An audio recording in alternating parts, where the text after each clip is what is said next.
Roberts from Suicidal Tendencies. It's something you guys are going to release on June 15th that is, as far as being a longtime Suicidal fan, I think is very cool. Tell us about it. What we did is re-recorded the first record. We did a couple songs after joining the Army, another song that never was released, and comes out June 15th, like you said. It's called Still Psycho After All These Years. It's not the old record, it's actually re-recorded with the band, with Robert and Mike and Rocky in it and stuff. So you took the old songs and went to the studio and cut them all over again. Yep. Did it bring back any memories? Because I'm sure like when you did a lot of the old songs, times were real different from you guys. I mean, you guys were just starting off. It was your first time in the studio, and I'm sure you had a much smaller budget than you guys have now. Well, we did it, actually, we did it when we did a Lifetime Revolution record, and we did the same thing. We just went in there and we just recorded the songs and went straight through them and stuff, and it was a situation for me because the second time around, it gave me a chance to get the songs the way I always thought that they should be and stuff. And it's like, you know, a lot of my friends, when we first said we were going to do it, they're like, oh man, how can you do that? And then there was a barbecue, busted out, put it in the tape. People came running in the house. I got my friends that we recorded 2 years ago, still calling up, hey man, can I come check it out and stuff? And to me, I don't even listen to the first one. I listen to that because it was bad. That's why I'm going to fall over. Now, Robert, this was your first time ever playing some of these songs. I've seen you do it live. I mean, I saw you do Mommy live. You still do that on tour. But I mean, in the studio, you guys do old stuff now. Were you able to like funk it up or change some of the things a little bit? Well, actually, the first album is like one of my favorite SG albums by far. And the one that we're doing now, I mean, it was like the privilege to be able to play these songs and sort of incorporate like my ideas as a bass player to what they were doing.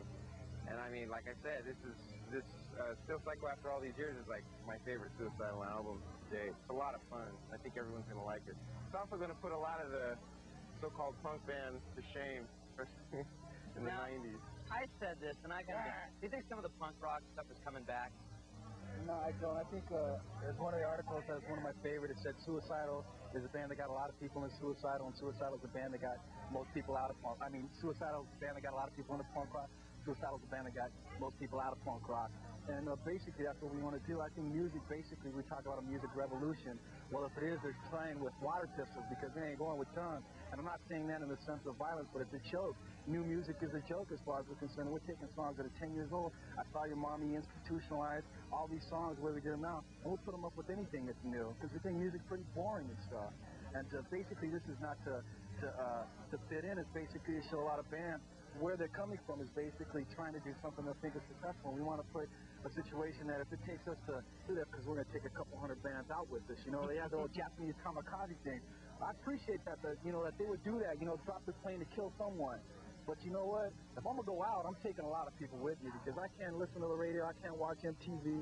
So, you know, I said I didn't like Clinton. They edited me and they did on this. But that's cool. You know that when we're going to watch this Saturday night, we're going to have you saying, I always watch MTV, is what you were going to say. Something like that, except for Headbangers Ball, right? I always watch it. Just nod with it. Now we're going like this. Just nod with it. Mike's going off. Let's play a video. Let's play a video. A much younger Suicidal Tendencies, but still heavy. I always say this. Look how young you are. The video is 10 years ago. I'd like to have a picture of you from 10 years ago, and I'm sure you look a little younger. You never have one. You'll never have one. Suicidal Tendencies institutionalized. I don't know why. What? You like that, eh? You like that? Hanging out with Mike and Robert, Suicidal Tendencies. We were just talking to them. We've got a record, Still Psycho After All These Years, coming out June 15th, re-recording the old stuff. Now, it's not just stuff from the first album, right? Yeah, the whole first record, 2 songs I've joined the Army, and another song that was never released before. And what's that song? Don't Give Me a Nothing.